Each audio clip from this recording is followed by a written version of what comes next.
বছরের প্রথম দিনেই আজ সীমিত পরিসরে হলেও শিক্ষার্থীদের হাতে নতুন বই তুলে দেওয়া হয়েছে। প্রথম থেকে তৃতীয় শ্রেণী পর্যন্ত শিক্ষার্থীদের সব বিষয়ের বই আর চতুর্থ থেকে নবম পর্যন্ত কয়েকটি বিষয়ের বই দেওয়া হয়েছে আজ। বাকি বই শিক্ষার্থীদের হাতে পৌঁছবে জানুয়ারি মাসের মধ্যেই।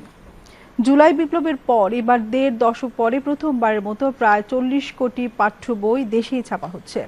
পুরাতন পাঠ্যক্রমে ফিরে যাওয়া, বিষয়বস্তুতে কিছুটা পরিবর্তন আনা এবং কঠোরভাবে কাগজ ও ছাপার মান ঠিক রাখতে গিয়ে এবার শিক্ষার্থীদের হাতে নতুন বই পৌঁছে দিতে কিছুটা বিলম্ব হচ্ছে।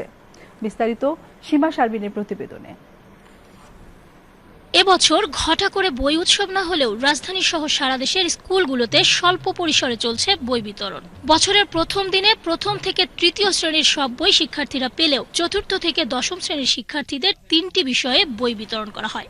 বছরের প্রথম দিন নতুন বই হাতে পেয়ে আমরা খুবই আনন্দিত। 2026-এর এসএসসি ব্যাচ যাতে আমরা তখন আরো ভালো রেজাল্ট করতে পারি, এর জন্য এই বইগুলো আমরা ভালো করে পড়ব। আমরা বছরে বই প্রথম দিকে পাওয়া করে না, আমরা সামনের দিকে আরো ভালো রেজাল্ট করতে পারবো। তবে জাতীয় শিক্ষাক্রম ও পাঠ্যপুস্তক বোর্ড এনসিটিবি সূত্রে জানা যায়, চতুর্থ থেকে দশম শ্রেণীর সব বই আগামী ২০ জানুয়ারির মধ্যে সারা দেশে পৌঁছে যাবে। এদিকে আজ থেকে ৪৫৫টি বইয়ের অনলাইন ভার্সনও উদ্বোধন করা হয়েছে। সংশ্লিষ্টরা বলছেন, প্রতিবছর সাধারণত জুলাই আগস্ট থেকে পাঠ্য বই ছাপার প্রক্রিয়া শুরু হয়। এরপরও ডিসেম্বরের মধ্যে শতভাগ বই দেয়া সম্ভব হয় না। কিন্তু গত বছর ছাত্র জনতার অভ্যুত্থানে ফ্যাসিস্ট সরকারের পতনের পর এনসিটিভিতে অনেক পরিবর্তন আসে। প্রতিষ্ঠানটির চেয়ারম্যান, সদস্য ও অন্য কর্মকর্তারা পরিবর্তন হন। এরপর আবার আগের শিক্ষাক্রমে ফিরে যাওয়া হয়। পাঠ্যক্রমেও কিছু পরিবর্তন আনা হয়েছে। তাই সবকিছু মিলিয়ে পাঠ্য বইয়ের কাজ কিছুটা পিছিয়ে যায়।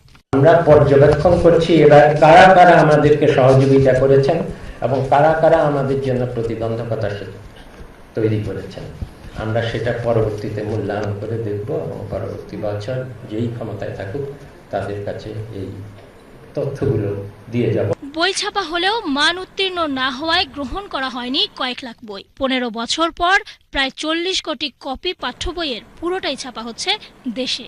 এবারই প্রথম ১ কোটি পাঠ্য বই ছাপিয়ে দিচ্ছে বাংলাদেশ সেনাবাহিনী। এবার প্রাক প্রাথমিক থেকে দশম শ্রেণী পর্যন্ত শিক্ষার্থী সংখ্যা ৪,৩৪,৩৮৩। তাদের জন্য ছাপা হচ্ছে ৪০,১৫,৬৭,২০২ কপি বই। প্রাথমিকের ২,৯,৪৪,৪৭৯ জন শিক্ষার্থীর জন্য ছাপা হচ্ছে ৯,১৯,৫৪,৩৫৫টি বই। মাধ্যমিক পর্যায়ের ২,২৪,৫৮,৮০৪ জন শিক্ষার্থীর জন্য ছাপানো হচ্ছে ৩০,৯৬,১২,৮৪৭ কপি বই।